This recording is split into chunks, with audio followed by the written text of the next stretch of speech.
we able to begin now? Yeah, I'm just waiting for a few more people to join.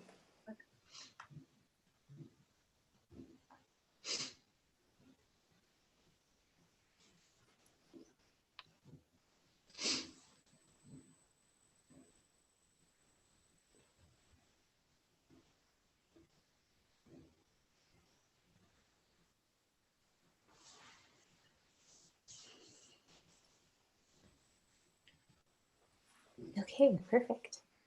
Hello, everyone. Thank you for joining us today in our webinar. We will begin this webinar with a short introduction on Shifa Community Clinic and our guest speaker for today. Hello all, my name is Gresham. I'm the Women's Health Lead here at Shifa Clinic. Welcome to Shifa Community Clinic's Outreach webinar. Today's topic is preventing violence.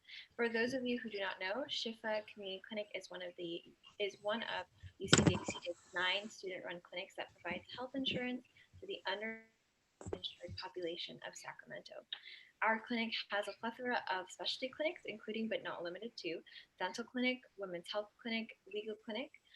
We see patients via telehealth appointments and in-person appointments every Saturday of the month, as well as telehealth appointments every Sunday. You can schedule an appointment with us by calling our clinic at 916-441-6008 between Monday and Thursday. Please leave your name, contact information, and reason. Our clinic is located at 419 B Street in Sacramento. You can access this information on our website at www.shifaclinic.org.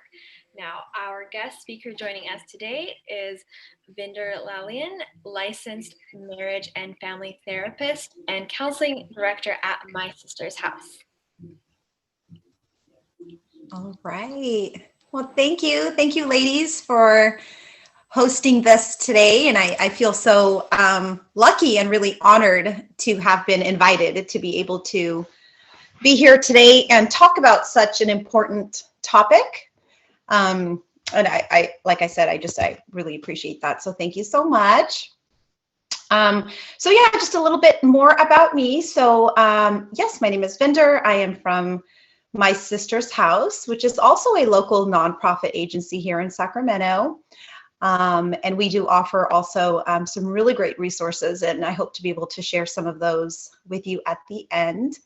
But at My Sister's House, we focus on working with the Asian Pacific Islander community and really emphasize in general just that cultural piece there, to be able to really offer resources and support to clients who may have barriers in accessing resources. So we really focus our attention there, but we do work with everyone across cultures, across religion, sexuality, language, all of that.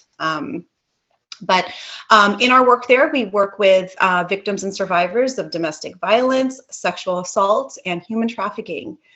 So we do really heavy work. And even as I say that, I kind of take a breath as I introduce that, because it is really heavy work, but really important work. And even more important when we think about those victims who, again, have barriers to be able to sort of access support. So that kind of leads us into our conversation today. And so our topic today is specifically about, as Risham had shared, preventing violence. So we're going to learn a little bit more about domestic violence today, and considerations for those who are advocates, healthcare workers, and community members when working with not only the Asian Pacific Islander community, but also the Middle Eastern community. So that is our topic for today. And then as we just look at our goals, so just if you're kind of joining us, what we hope to accomplish today in our short time together is to learn a little bit about the different types of domestic violence, and also then further identify and discuss cultural considerations. So things we really want to be mindful of, things we want to pay attention to when we are working with the Asian Pacific Islander and Middle Eastern communities.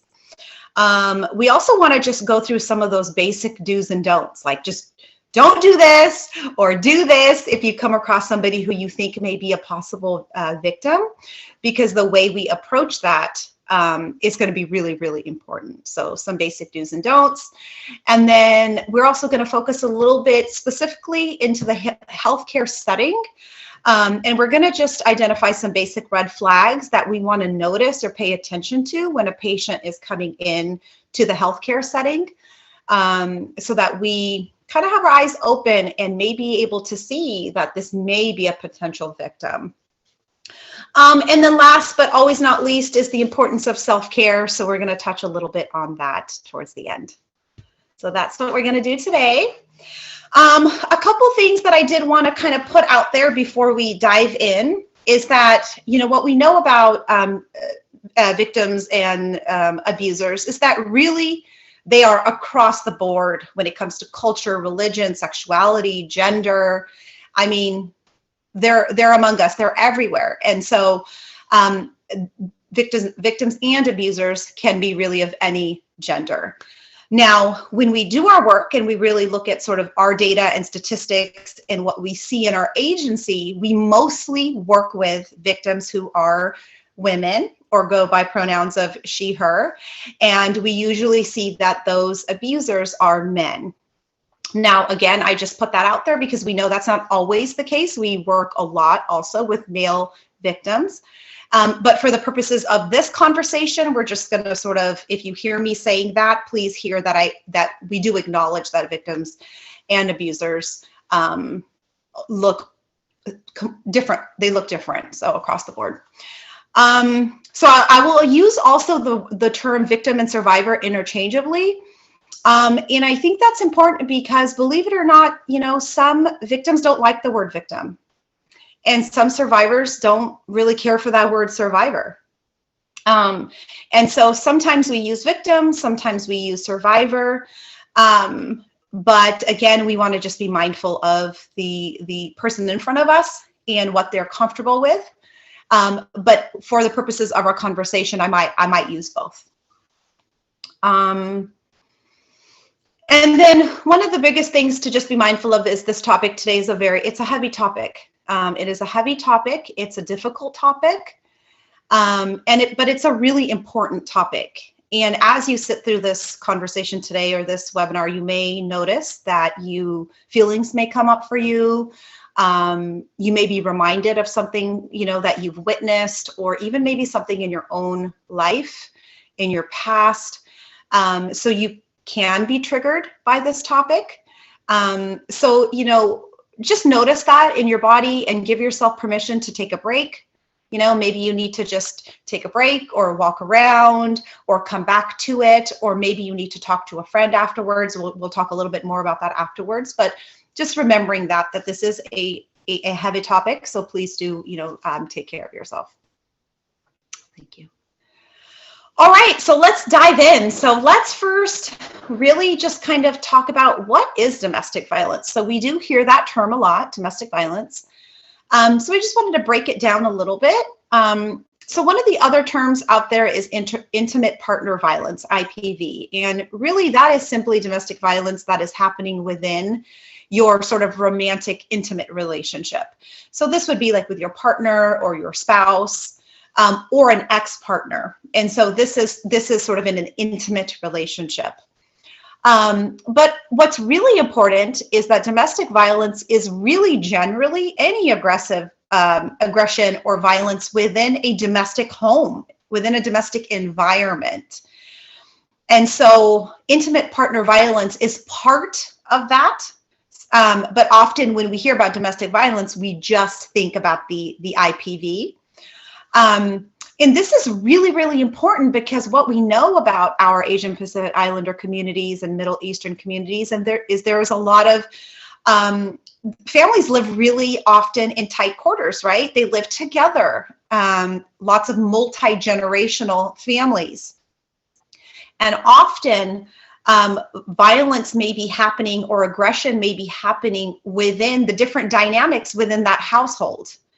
And it may not always be with your intimate partner. It may be with your mother-in-law often we see those cases. We'll talk a little bit more about that. So just remembering that when we think about domestic violence, it's really just any type of violence that's happening within the domestic home.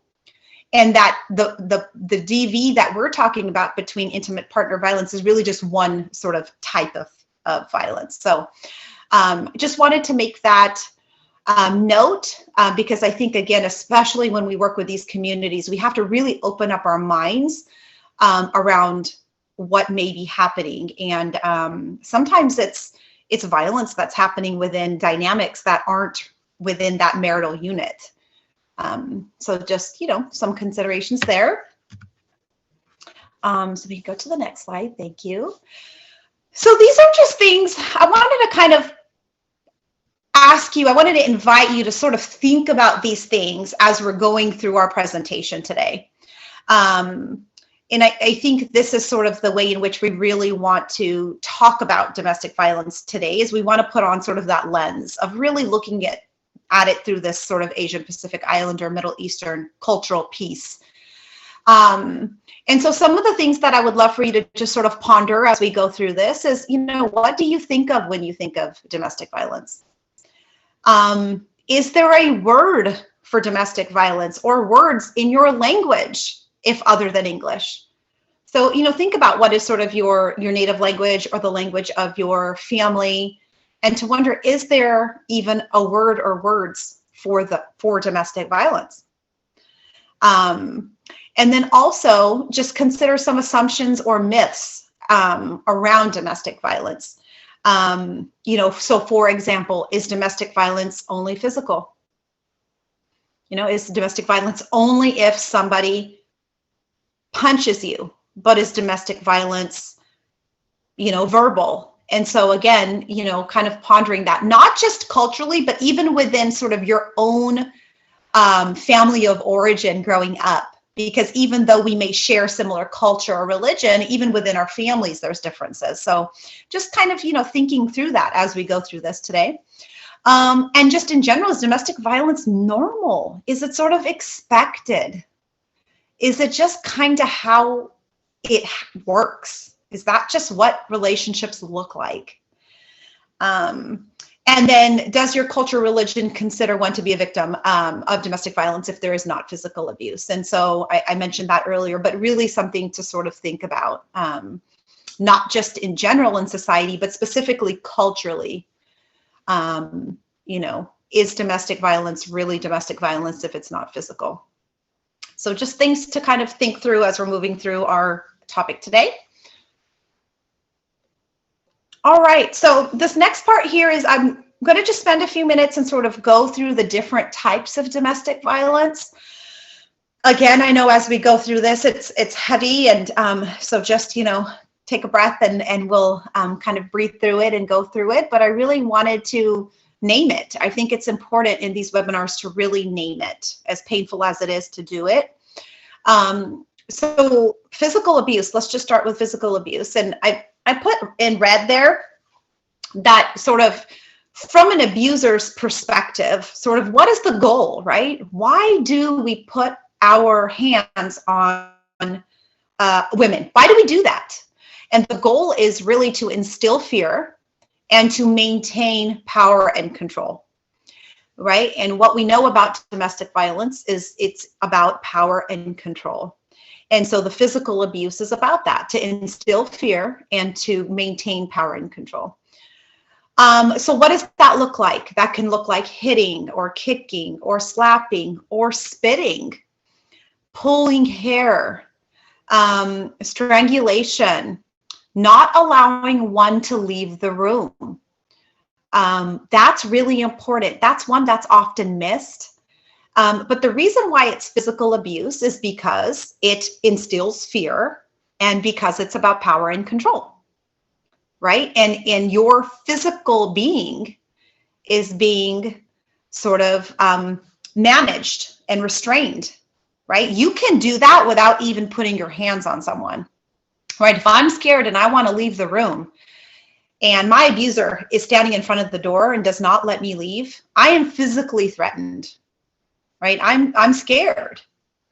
And I think that's one that's often missed.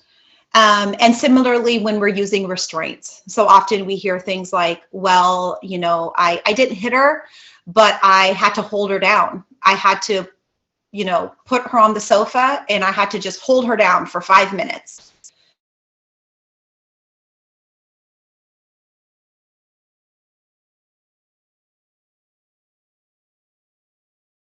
Body threatening your physical freedom. So that's the physical piece. The next one is verbal abuse. And the goal for the abuser is, verbal abuse is really intended to break the victim down, break the self-esteem of that victim down. That's the goal, right? Abusers don't want you to feel confident. Abusers want you to feel bad about yourself, right? It's easier to control someone when they feel bad about themselves. It's harder to control someone who has a high self-esteem. And that's it's so sad to even say it that way, but that's kind of what the intention is. So for verbal abuse, we hear sort of the traditional name calling, which is sort of the obvious, right? When we think about verbal abuse. So, bitch and, X, Y, and Z, all those other names. But we also notice sort of this negative commentary. And so one of the things that I say there towards the end is it's not what you say, but it's the message that's being sent, right? So again, you can be verbally abusive without even calling somebody a name. So for example, what's wrong with you? Why can't you just ever get it right? You do this all the time. I am so sick and tired of it. You're just obnoxious. I can't even deal with you right now. Just go, just leave. So I didn't say a bad word, but wow, right? Like how does that feel to hear that? And that's why words are verbally abusive. And this is really important because again, I think there's sort of this myth, or sort of conception around, well, verbal abuse is when somebody's cussing at you and calling you names. Well, not necessarily. Not necessarily. And also we notice that verbal abuse can be just a lot of judgment and a lot of critical words. What are you wearing? Why are you wearing that? That looks ridiculous. You look so stupid when you do things like that. What were you thinking? Does your brain even work? Those are those very hurtful, critical comments full of negativity. And again, he didn't call you a bitch, but he doesn't need to. Those things can be even more damaging, right? So again, the goal is to break the self-esteem down and verbal abuse. So that's another part of domestic violence. So another part of domestic violence is sexual abuse. And I know this is, again, a really, really tough topic, a really difficult piece for us to share and talk about in domestic violence. Sexual abuse, when we look at, when research looks at the different type of traumas, of all the traumas that we can look at, I mean, like your best friend was killed in a car accident. Of all the traumas, what we're noticing in the research is that sexual abuse is among the most traumatizing. So this is really, really important, and even more important because when you are in an intimate partner relationship, even harder to identify it as sexual abuse. Because it's happening within a relationship where sex is supposed to happen, right? So sexual assault with somebody who you're not in a relationship with is awful. Sexual abuse in a relationship where you're supposed to be with somebody who's supposed to love you and care about you and protect you can be, just as damaging, if not more damaging. And I know culturally, this is not an easy topic. This is not something that's easy to talk about. And even at the agency, one of the things that I work a lot with clients around in therapy is giving them permission and really telling them that it's okay for them to talk about this piece. Often victims will talk about the physical piece. They can talk about the emotional piece. They can talk about the verbal piece. But this piece is really, really difficult. And I think, again, culturally, this is, sex is just not, in general, often a topic that's really even talked about, let alone the abuse related to it. So a very private thing. But we definitely do want to screen for this because it is incredibly traumatizing, and we want to make sure that our victims are getting the right support that they need to heal this. But again, the goal here is to instill fear and maintain the power and control. That's essentially what it is. And so sexual abuse is really any sexual touch that's not consensual. So going back to consensual, what is consensual, right?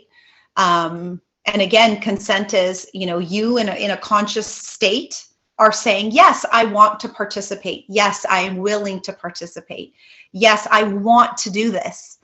And anything that does not have that is essentially sexual abuse.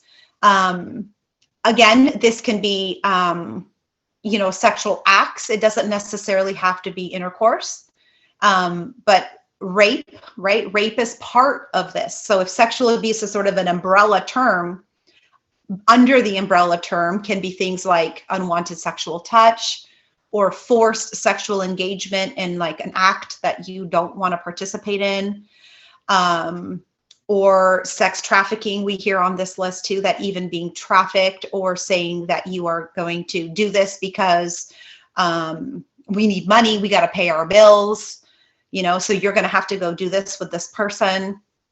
All of those things can be part of sexual abuse. Often victims consent only because they don't want to suffer the consequences that are going to come later. And so they may be consenting, but really they're just doing what they have to do to get through it so that they don't get physically abused later, or so that they can go open their Christmas presents later with the kids, or because guests are coming over. And if I don't do this right now, he's going to be pissed off, and then it's going to be awful when my family's here. So those types of things is sort of, there's consequences if you don't comply. And so again, often we think that if you're not held down aggressively and assaulted, that's not sexual abuse.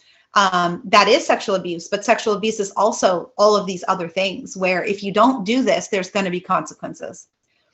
And the abuser doesn't even have to tell you what the consequences will be. You just know, right? You just know because you know what it's like if you don't do it. And that's a really hard one. That can be day in and day out. This type of stuff can happen on a daily, weekly basis. Often we also hear, if you don't do this act with me, I'll just go get it somewhere else. So, or, hey, you're my wife. Why do you think I married you? You're supposed to do these things. And so that type of verbal, emotional sort of torment that goes along with it. Often we also see in general that there's forced drug use or forced alcohol use around sex. And again, that can be, he makes me get drunk, or he makes me get drunk until I black out, and then I don't even remember what happened. I had a client that I worked with, really, really sad. She was not technically married to him, but they, I think, had 3 or 4 children together. They were together for 15, 20 years. And he would force her to have alcohol and drink and drink and drink. And believe it or not, she would pass out, and he would, perform sexual acts, and he would videotape them. And at some point she found videos of herself unconscious or blacked out. And so these are those types of things that can happen. And again, so confusing because this is somebody that I'm committed in a committed relationship with. I have children with this person. So very, very confusing and very damaging. Another part of sexual abuse is not being allowed to use birth control and forcing pregnancies. And one of the things, I think this happens in general, but one of the things that we have noticed when working also with the API, ME, Middle Eastern communities, is we do notice that often there is sort of this, you know, no, we're getting pregnant, we're having more children, or I don't want children, or you're not taking birth control. You don't get to take birth control. We're going to have children. And this is where the in-laws can get involved, and it can be very, very complicated around pregnancy and expectations around having children, which is all tied to that sexual abuse part. So, all right. So this is just an extra little snippet about sexual assault. I just wanted to give a little bit extra information here, but we can just go ahead, and I think we talked about it. We can move on to the next slide. Thanks, Maya. So mental abuse. Let's talk about mental abuse. So the goal of this is really for the abuser to sort of kind of make the victim feel crazy. Make the victim feel like she is losing her mind. And so this can happen because when you are being victimized in all these different types of abuse, victims do become confused. They start to become confused. This is a person who one day loves me, cares about me, took me to dinner, we had a great time, and then the next day this is happening. It's confusing, right? A victim may start to self-doubt and have trouble identifying sort of what is reality and what's not reality. And this is especially important. I put it down a little bit lower, but we notice this a lot because there's different types of abusers. We have sort of different ways of kind of classifying abusive people and their characteristics. And one of those is charmers. And so this is sort of that abuser who is very charming. This is the abuser that everybody loves him. He's so sweet. He's the nice guy. Oh my gosh, you're so lucky to be married to him. He's such a great dad, until he goes home with you and you see another side of him. And so this can be incredibly confusing, because if he's nice to everybody else and everybody else loves him, why am I experiencing this? Is it me? Am I really just overthinking things? And so there's that level of confusion that can start to show up. And then often we just notice that abusers simply will just tell the victim, you're crazy. You're crazy, right? You're crazy. You don't know what you're talking about. And again, victims can start to really believe that. Another thing with the mental piece is when you have been a victim of domestic violence, especially if you have a history of any other type of traumas, you are going to be more vulnerable and at risk of mental health issues like depression and anxiety, right? You know, as we've gone through these slides, even up until this point, like, how could you not be down and depressed, right? How could you not feel anxious? This sounds awful. And so we start to see some mental health issues starting to come on board there. Isolation leads to struggling in so many ways. We're going to actually talk specifically about isolation here in a minute. So we'll talk about that. And then jealousy and control, which again can really mess with your mind mentally, where this person is incredibly controlling, incredibly jealous, but yet they beat down your self-esteem. So in one minute, they tell you how awful you are, but then in another minute, they're incredibly jealous. So it's just really starts to mess with your mind. It's confusing. So that's a little bit about the mental abuse piece. Financial abuse. The goal here, again, when you are an abuser who is financially abusive, you want to maintain power and you want dependency. You want the abuser to have to depend on you. If the abuser has to depend on you, you have more power. It's just that simple, right? It's just that simple. If I control the money, I control you. It's that simple. So that's the goal. And we especially especially see that working with the API and ME communities, right? Asian Pacific Islander and Middle Eastern, but really, really in all immigrant populations, we see this a lot. And we see this a lot because some victims may be new to this country and they may not be allowed to work, right? And so we're gonna talk a little bit more about that, but it makes things so much harder. But in general, regardless, you may have a abuser who doesn't want you to work. You're supposed to stay home with the kids, take care of the kids. I told you I would take care of everything. And then you want to work. You want that independence. You're incredibly intelligent. Maybe you're educated. You have a great degree. You're competent, but he doesn't want you to work. Or not allowing you the freedom to spend. We see this too. So, you know, you only get X amount. So there's an allowance given. You only get X amount of dollars to spend. Receipts. We see this. Bring home the receipt. I want to see the receipt in what you purchased. Or forcing the victim to work, but not allowing her access to the money. This again can happen often in sort of our blended, or sort of our multi-generational families where, you know, yes, you go out and work. Grandma is home taking care of the children because it's, you know, a nice little family system there. But the paycheck gets deposited into the account of the husband, and the husband is the one who controls the money. So again, just, you know, you may be allowed to work, may not be allowed to work, but ultimately you don't control how the money is spent.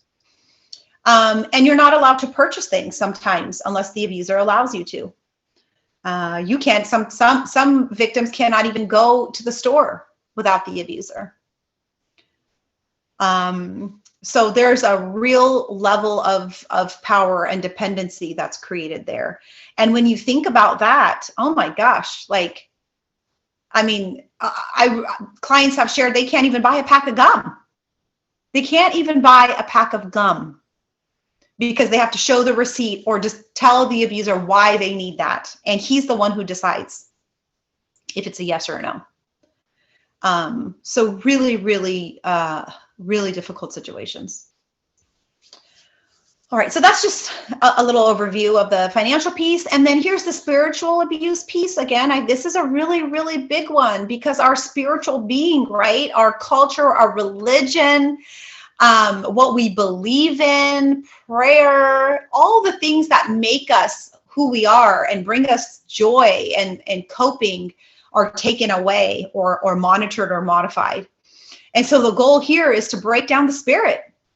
Break down the spirit of the victim and just destroy and take away any hope or joy or coping. So often our religion or cultural practices, we participate in those because they help us cope with life, right? They help us cope with life.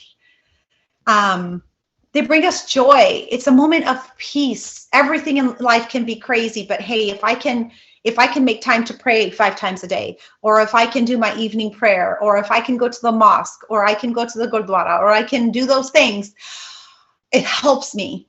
But what does the abuser do? They take that away. And slowly by slowly, you start to lose your spirit, essentially who you are. And so often this is just simply not allowing you to participate in your religious practices. Simply not allowing you to participate in your cultural rituals, or making negative comments. So often they may not, because they're, you know, very manipulative and strategic, they may not say you cannot go to church, but instead it's, why do you always have to go? Every Sunday? I mean, we have other things we should be doing. The kids need this. I mean, every Sunday, this is just, I mean, right? So you see, like, when you hear that, what does the victim start to do? The victim starts to pull away herself because she doesn't want to hear the negativity, right? She wants to avoid the pain that comes with this constant negativity. And so what happens is these are those situations, again, where these abusers are very good at what they do. They don't say directly, I didn't say you can't go there. but they just make it so miserable that the victim just stops or modifies her behavior. And I think that's really important. I think it's important that when we're doing some assessments like that, we ask those types of questions. So, we see that a lot, again, working with sort of our Asian Pacific Islander and Middle Eastern communities, where there's a lot of, religion and cultural practices and food and music and dance and all those things, right, that make us who we are, that we love so much, is sometimes stripped away. And that you just lose yourself. Not allowing children to participate. So, I don't know, maybe you speak a different language, maybe you speak a different dialect, right? And you want to teach your child that language. And the abuser's like, hey, I don't speak that language. That's your language. And your language is ugly. It sucks. So no, we're not teaching the kids that. I don't even want to hear that language in my house. We see that. We also see that with families where there's sort of a blend culturally, or where a victim and abuser may be from, right? So sometimes we have a traditional, let's say we have a traditional Pakistani family, and let's say daughter-in-law is, let's say from India. Everybody agreed to this marriage, but now that the marriage is complete, now we have an issue, right? Now I don't want you speaking your language in the house. And actually now you need to, pray 5 times with us. And so sometimes those things are all good in the beginning, but slowly things start to change. So really, we want to pay attention to those things, because you have to, in a healthy relationship, in a healthy marriage, in a healthy domestic home, you should be able to just be who you are, right? We all have to negotiate, but you want to be able to be who you are. And so this is, spiritual abuse is a really, really big one. Okay, so we can move on from that one. So I chose to put emotional abuse towards the end, because emotional abuse is really everything that we've talked about so far is all part of emotional abuse. Because everything we've talked about so far, it hurts you, right? It hurts you. It plays with your emotions. And the goal of emotional abuse, again, is just to break you down, break down the victim's self-esteem and disempower them. All right, just break them down. And everything we've talked about so far breaks down the victim and essentially is part of that emotional abuse. Not feeling safe, living in fear, feeling unwanted, feeling unworthy, feeling confused, being accused of being unfaithful. There are long-lasting effects to everything we've talked about so far. And so emotional abuse is sort of like the be-all end-all of any type of, domestic violence. Okay, thank you. So isolation, this is super, super, super important. If there's one thing that I want you to take away, well, there's lots of things I want you to take away, but if this is one of the things I want you to take away from today, it's isolation. So isolation, as I put here, is the #1 tool of the abuser, right? So if I'm an abuser, let's say if I'm an abuser and I want to be really good at what I do, I'm going to isolate my victim. That's what I'm going to do. And so why do we do that? Why is isolation so critical? Because isolation creates dependency, right? If I can cut off people in your life and isolate you, like think about an island, right? When I think about isolation, I envision an island. So if I'm the abuser, I'm going to take the victim and we're going to go to an island. Whoa. Think about that. You are on an island with this person. Okay. So now you really depend on this person, right, to survive. So this is a big deal, right? Essentially, you are living among us, but domestic violence victims who are isolated are living on their own island with the abuser or within their homes where there's domestic violence happening. So it allows for and sets up the stage for brainwashing, right? Essentially, if the only voice you are allowed to hear is the voice of an abuser, you start to believe what that abuser is telling you. right? It increases dependency on the abuser. It decreases your independence, right? You don't have any independence. You're on an island with the abuser. You don't have access to knowledge and resources, right? Like knowledge and resources are so, so powerful. Like this webinar, this is so important and powerful because everyone who's listening to this, if you're out there and you're realizing, hey, maybe I am a victim, you just gained so much knowledge and you're going to gain so many resources. And if I was the abuser, I wouldn't want that. I don't want you to have access to knowledge and resources. How am I going to be good at what I do then? Right? I got to keep you on the island.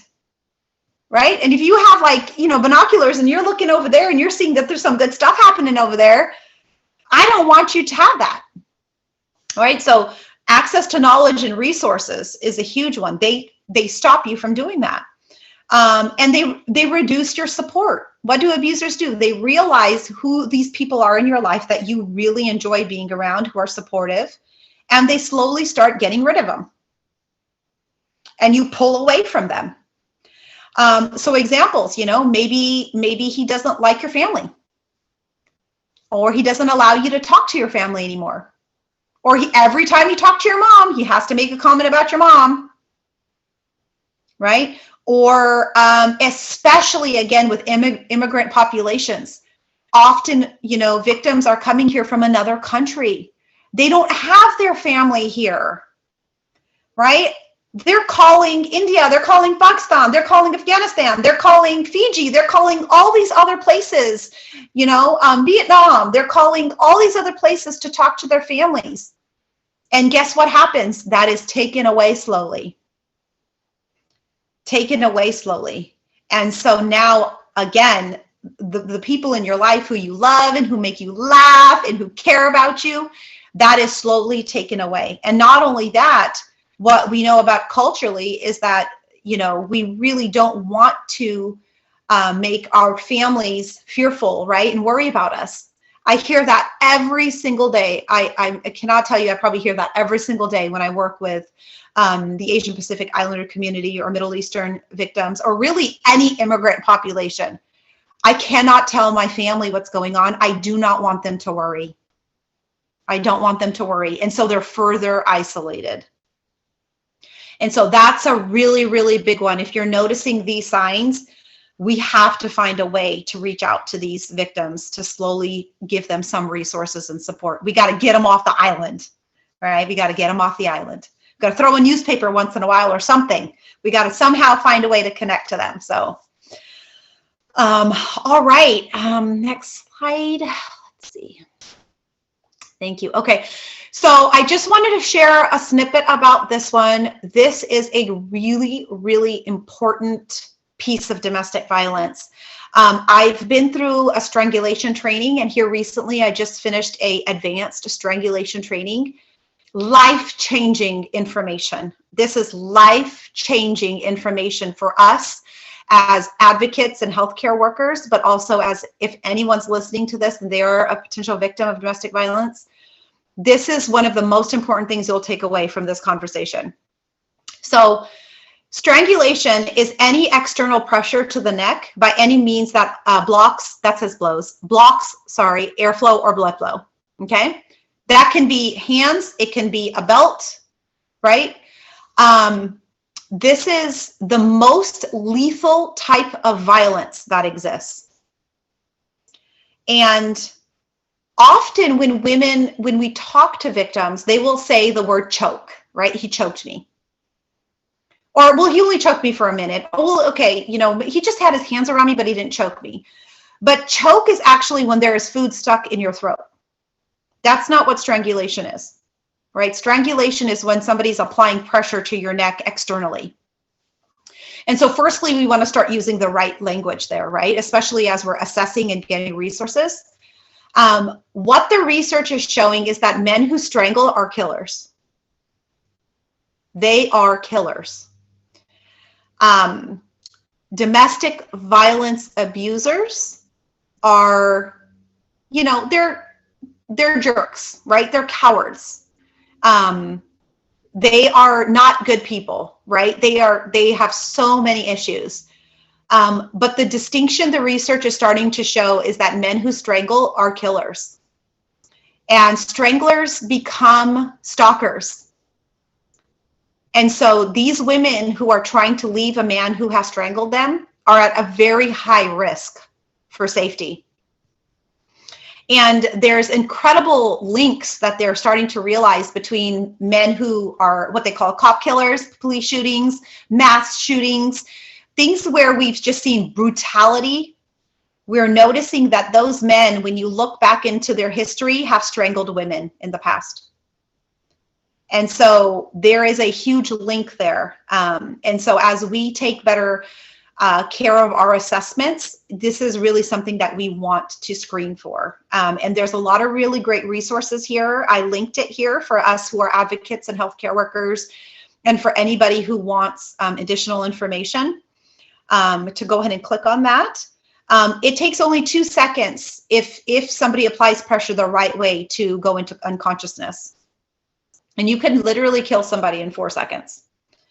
And so this is not taken lightly. And we also notice that damage can be done to your internal organs inside, and you may not even see it from the outside. You're not going to see it from the outside. And so when we again go through the healthcare clinics, or we go to the doctor, or even us at my sister's house, we look for injuries. But if we don't see marks outside, we may assume, okay, well, it's not that bad. The damage is going on inside. And there's, again, links to, strokes. There's links to all types of physical medical issues that could show up years later. And so we really need to do a better assessment of that within our clinics and within our agencies, so that we can make sure that patients are being treated in the way that they need to be treated. And this resource here, this website, is a really great place to go do some additional information, get some additional information. And the saddest part is victims of strangulation are linked to higher rates of suicide. Victims will tell you a man who strangles, they know that this man can kill me. And a strangler wants his victim to know that I may actually not kill you, but I want you to know that I can if I want to. And so your life is in my hands. And those victims know that. They know that. And that's an incredibly scary situation, and we have to be very well equipped and assessing it the right way and helping those victims in the right way. All right, so next slide, Maya, thank you. So just a quick, long-term, short-term effects. I think, again, as we've just even gone through this part so far, incredibly traumatizing, right? We see rates of depression, anxiety, post-traumatic stress. We see substance abuse, isolation. These are all long-term and short-term effects, and that's why it's so important for us to get support. All right, so impact on children. This, I just wanted to make sure that I said something about this one, because I know culturally, this is a really important piece. Children play a huge, huge role, especially in those sort of multi-generational families. I often hear that the reason why victims stay is because of the culture. It's because of the family. It's because of the kids. I can't leave because of the kids. Victims are willing to sacrifice their own well-being for the sake of their children. And culturally, that may be what they're taught, right? Women sacrifice, moms sacrifice. And so this is something to really pay attention to. Often we also see that there are threats in the family about what will happen if you try to leave, right? So if you leave, we are going to keep the children. And when I say we, that can be not just the partner, the husband, but it can be mother-in-law, sister-in-law, right? Grandma, grandpa, because in a collectivistic culture, the family is not just that first biological sort of marriage and children. The family is all of it. And so we notice that plays a huge role. You're not just battling your spouse, you're battling the whole system, right? The whole family. And that's really big. Abusers may be telling their children, your mother is selfish. Your mother doesn't want you. Your mother is going to leave. Your mother doesn't want to live here anymore. Your mother, your mother, your mother. And so again, really difficult to leave, especially when the children are being fed really negative information. I think what's really important too is that, you know, there are lots of cultural pieces here. You know, we had I'm not a expert on Hmong culture in any way, but we do have lots of really great Hmong staff members, and we have some. Oh, Sorry about that. that's okay. It just said the recording stopped. Yeah, you can go ahead and continue. Okay, that's okay. So with the Hmong culture is that, you know, a couple cases we've had where the victim has a couple children, but I guess what I've been told by these ladies who've been educating us on Hmong culture is that if you leave, the sons go with dad. The sons will go with their father. And that's just sort of the cultural piece there.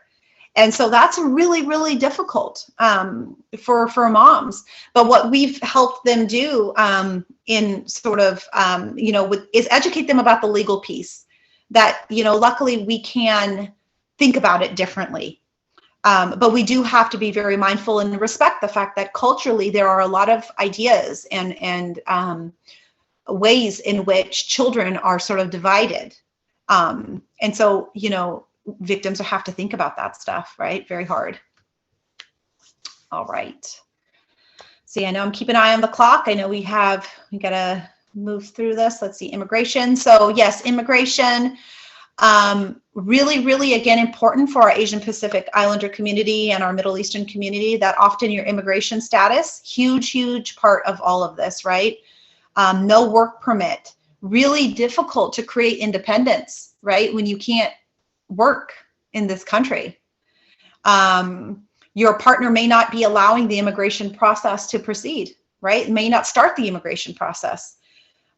So lots of fear-inducing statements are used to control the victim. So I've heard clients say, you know, he would tell me all the time, call the police. Guess what? You're going to get deported. The police is going to deport you. Go ahead and call the police. Oh, and by the way, the children are born here, so they're not going to get deported with you. They'll stay with me. So go ahead and call the police because they're going to take you away. And so we can just imagine, right? We can just imagine what an awful situation that is. And then just language barriers, right? Important there. And new immigrants may not have the knowledge, right? And so that's why our knowledge is so important. They may not understand. And if the only thing you learn is what you're hearing from your partner off on the island that we talked about, then that's all you know, right? So immigration is an important piece there. Safety planning, really, really important. The way that we handle these cases is incredibly important. And so, you know, if you are listening to this webinar and you're realizing that maybe you are a victim or you are a healthcare professional or an advocate, I think, you know, the first thing that I can say is, you know, stay calm, right? And just start realizing that you have to start working a plan, right? Safety planning is part of this whole thing. We don't just go home, pack up and leave. We can't do that. It can be very dangerous. And so we have to come up with a plan. And we have to realize that victims are at the greatest risk when they leave their partners, because that's when you have power. The abuser just lost power. And so they don't want to lose power. They're going to go and get their power back. So really important that we safety plan and we take the right steps in helping victims get out if that's what they want to do. We want to make sure that they get all these important documents. And so there's a whole host of things that we want to do when we talk about safety planning. And we can give you some more additional information there. If anybody wants more information, you can get that from me. I could help you all set up some safety planning tips when working with clients.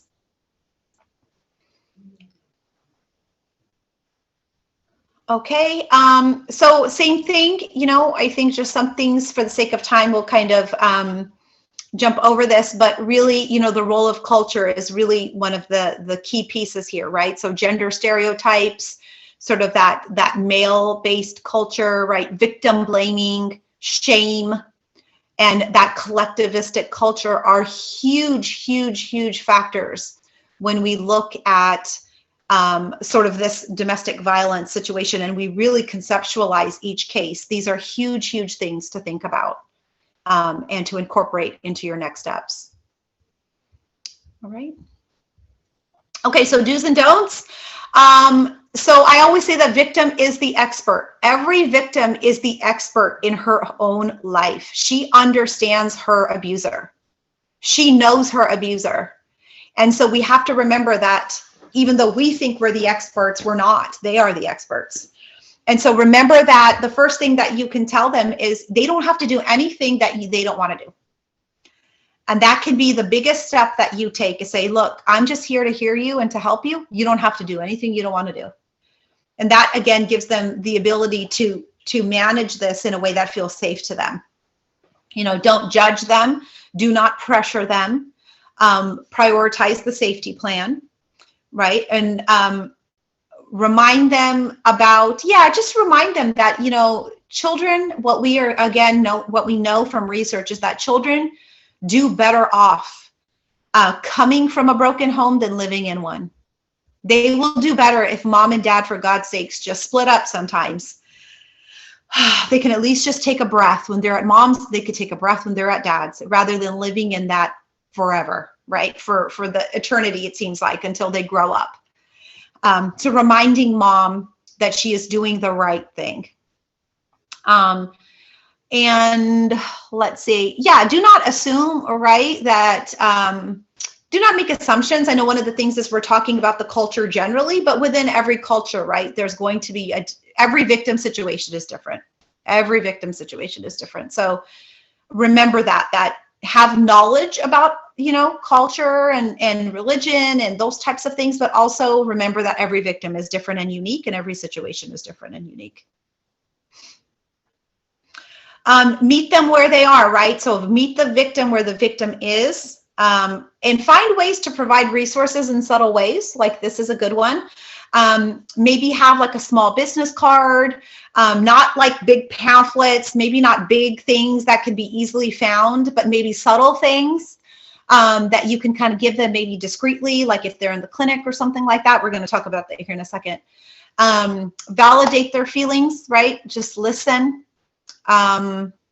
And provide education, right, about what is a healthy relationship, so that they can realize that maybe they're not in one. All right, so red flags, this is a good one in the healthcare setting. So I think this one is really, really important. This is something that I want you all to kind of pay attention to when patients come into the healthcare setting, because what we know about API clients and Middle Eastern clients and really immigrants is their first point of contact is the doctor, the hospital. They don't come to community-based organizations first. Often they go to the hospitals or clinics first. So ask yourself, is this patient really quiet, right? Like maybe you have a patient in front of you, like, is this patient or client really quiet? Does the partner, spouse, or family member speak for the patient? That's a clue, right? Again, doesn't mean violence is happening. Hear me when I say that, but these are just things to pay attention to, right? Does the patient, spouse, family member refuse to wait in the waiting room? Do they just refuse to wait in the waiting room? They have to go with the victim. They have to go with this person. I'm saying victim, I shouldn't jump to that, but they are going with this person inside the room. Does the patient have physical injuries that may not align with the story? Does something just kind of not sit well? Notate that, right? Think about that. Does the patient describe chronic pain, headaches, nausea, etc.? What we know is that somatic symptoms that show up in your body are going to be easily identified. And these really can be signs of depression, anxiety, and trauma, right? So kind of wonder about those. Also inquire about their social well-being. Are they being isolated? So ask the client. One of the things I said here is, if possible, ask the victim, ask the patient, can I please meet with you individually? Ask this person, please wait in the waiting room. I have some private questions to ask this patient. inquire about their social setting. So what do you like to do with your friends? Right? And so what are you asking? You're trying to figure out if this person is isolated, right? Right? How often do you talk to your family members? What do you like to do? What do you like to do for your hobby? What do you like to do for fun? How often do you go to the mosque? You got to get some important information there, right? That's going to be important information. That's going to be something, again, it doesn't necessarily mean they're being a victim, but it's giving you important information. So this is where you slide that card in, and also I think always ask for an interpreter if need be. Do not depend on the family member or the spouse to be the interpreter, because they then are going to pick and choose what they get to say or not say, right? So always take that extra step and get an interpreter. And then let's see, that these are some of the things that I had shared. Do not use words like domestic violence, but instead you can ask questions like, do you feel safe at home? Is someone hurting you? Are you happy? What do you like to do with your family? You know, and look at the nonverbal communication.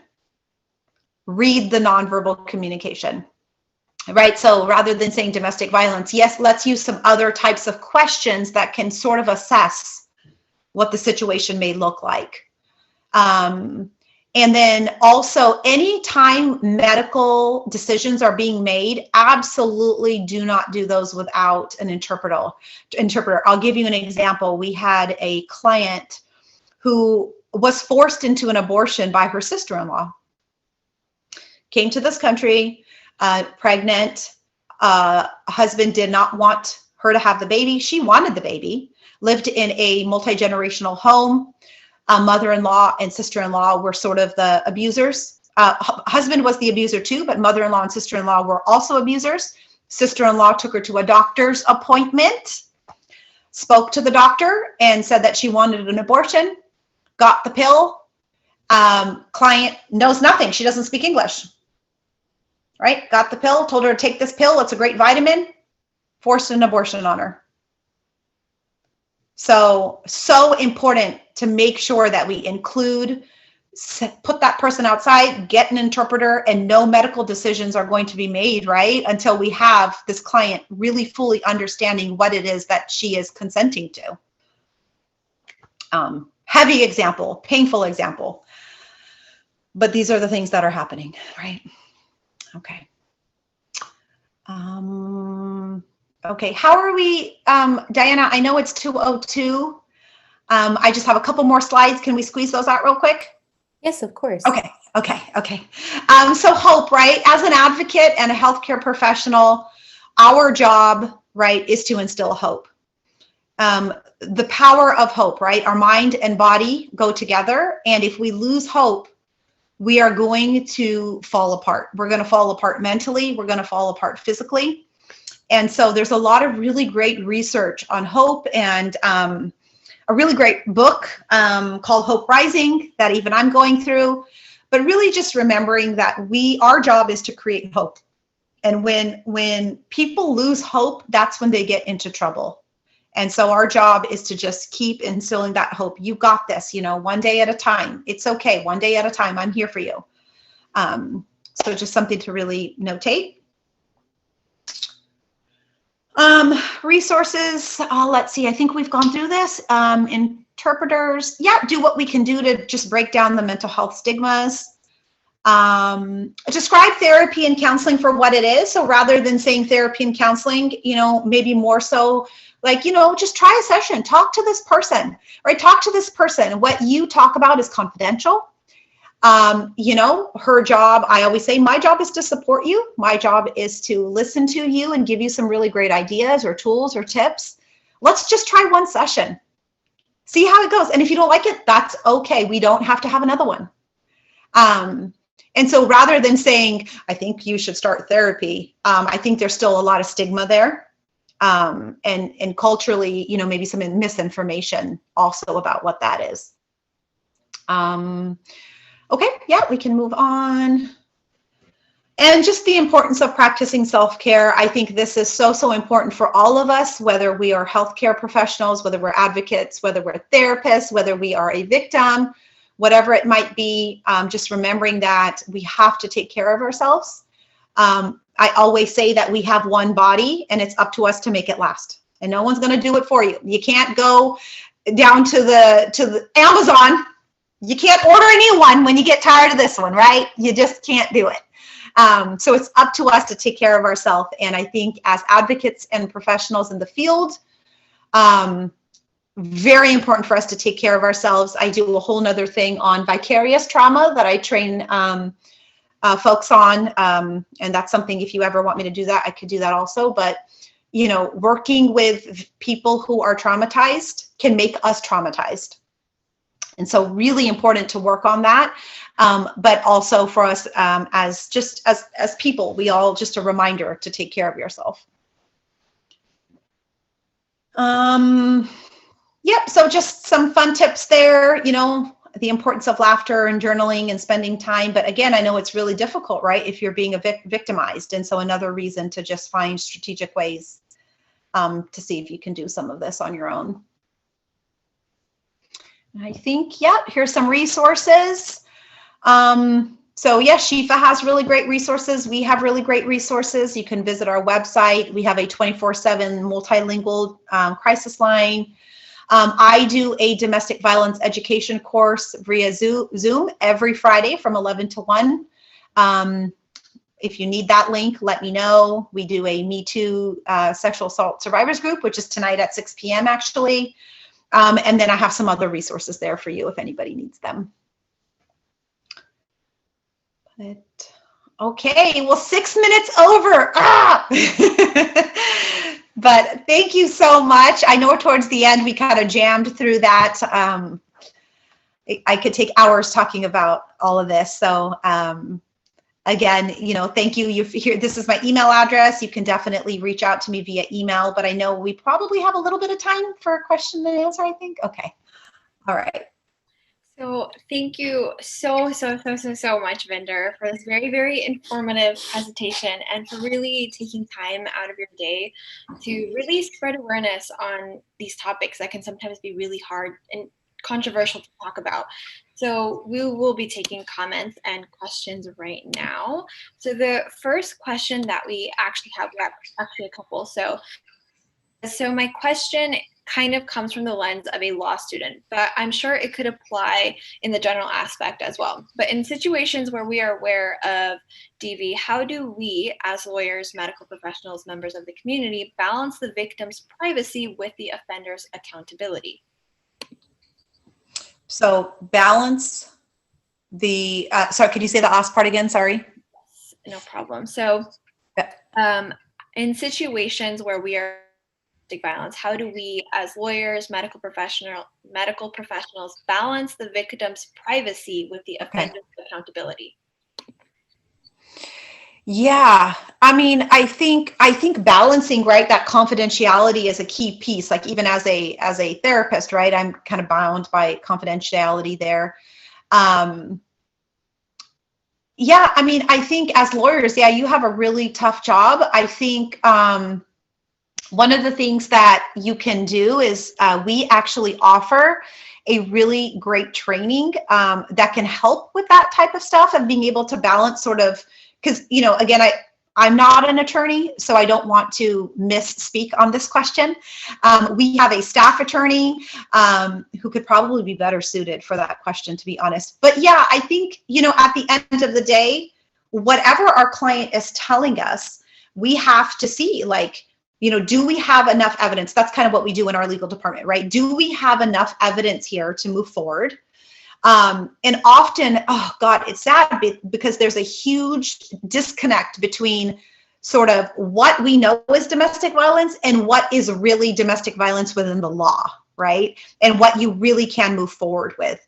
So I think again, like that question, I don't want to misspeak on that question. If you send it to me, Rosham, I can give you a better emailed out response maybe, and maybe we can post it or something like that. So again, because it's legal, I don't want to say the wrong thing.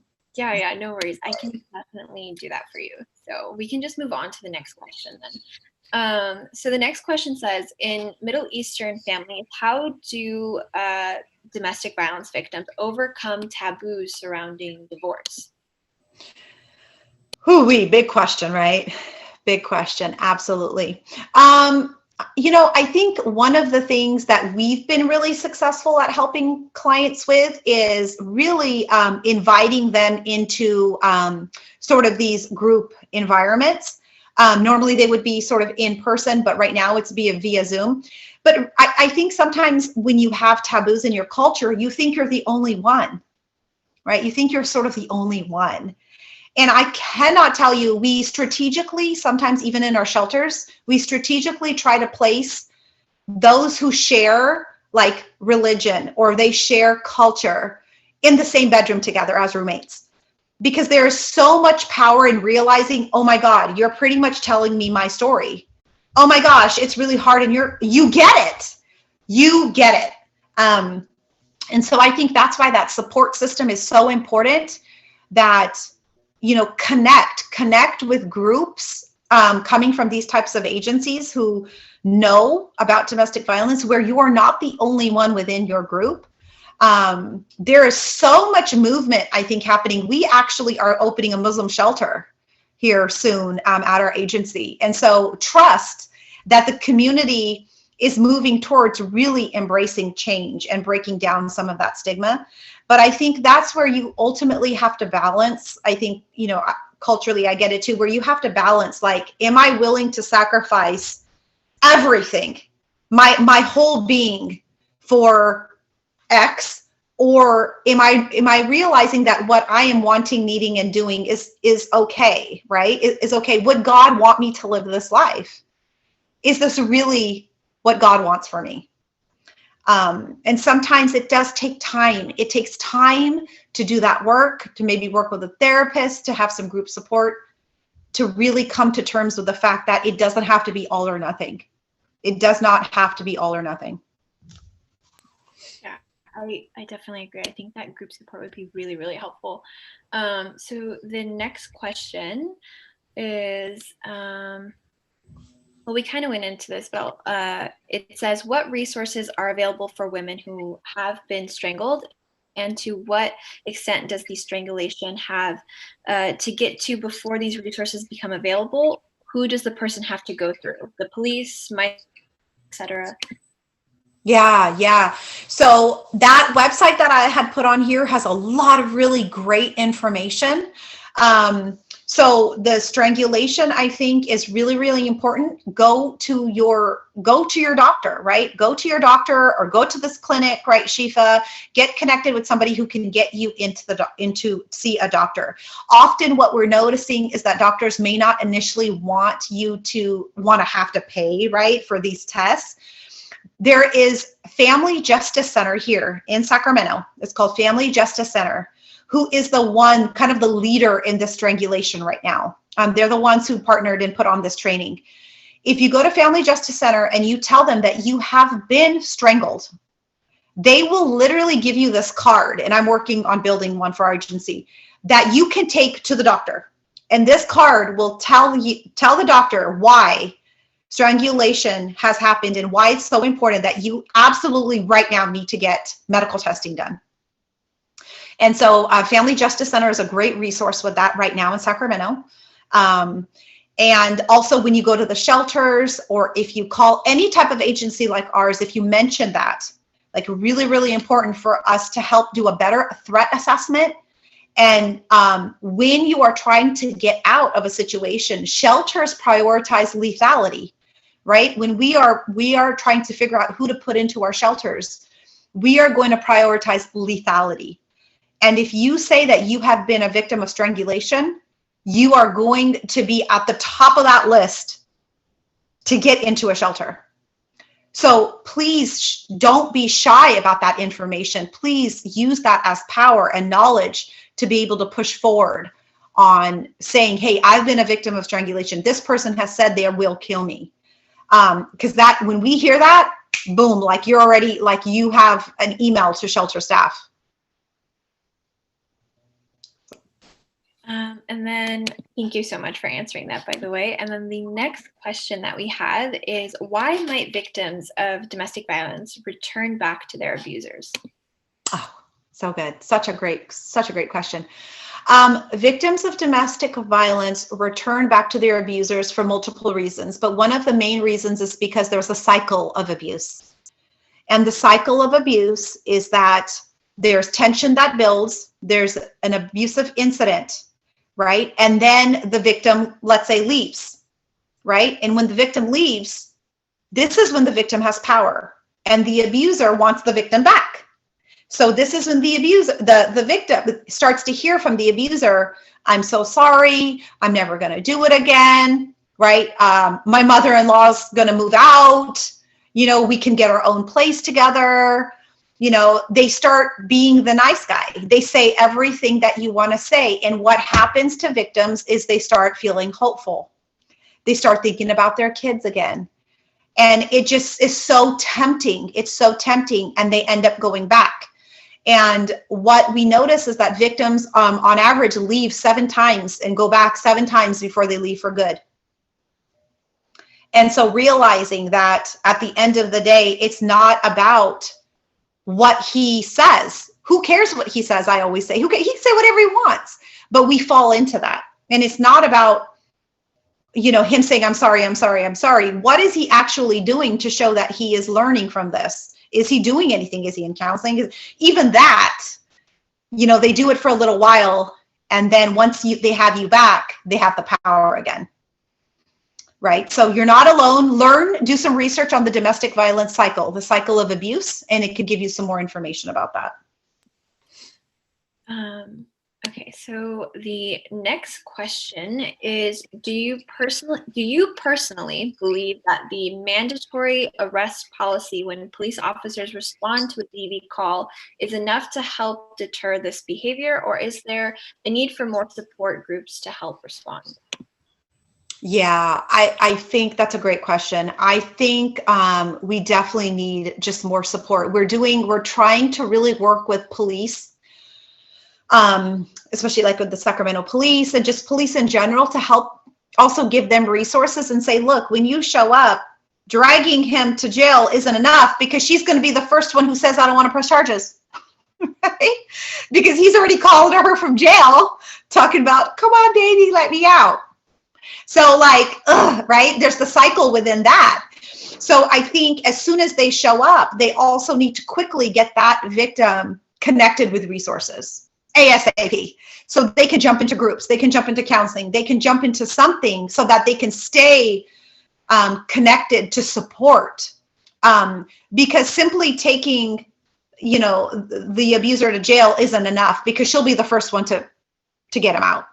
And what they're also doing now is with the strangulation cases is they are working in domestic violence cases too, to prosecute these cases without the help of the victim or needing the victim.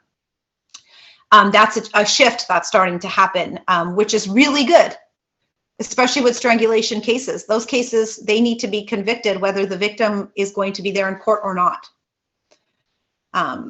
So it's not enough. It's good, but it's not enough. Thank you so much for answering that. So far right now,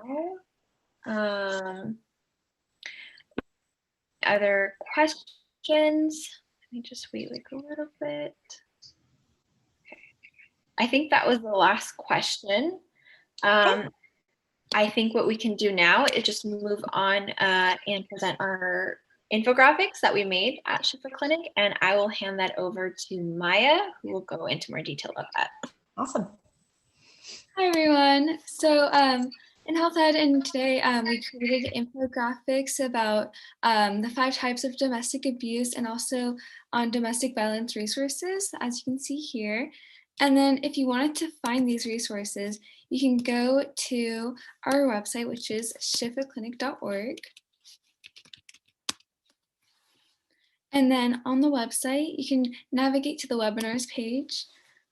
And then on the webinars page, you can find all of our resources from previous webinars and also the resources in our infographics from this webinar, which will be posted soon. And then so that's how you can find any extra resources. And our website also has other resources like in the health services section and also about COVID if you are interested. And then now I'll pass it off to Diana for closing remarks. Thank you, Maya. And I would just like to thank Vinder again. We are so grateful and thankful for you taking the time out of your day to help with this webinar and to spread this information. And I would like to thank our audience for joining us today and for providing us with wonderful questions in order for us to gain more insight, learn more about this information. And please join us in any future webinars that we do have. We'll keep you posted on that. And thank you again. You're welcome. Thank you for having me.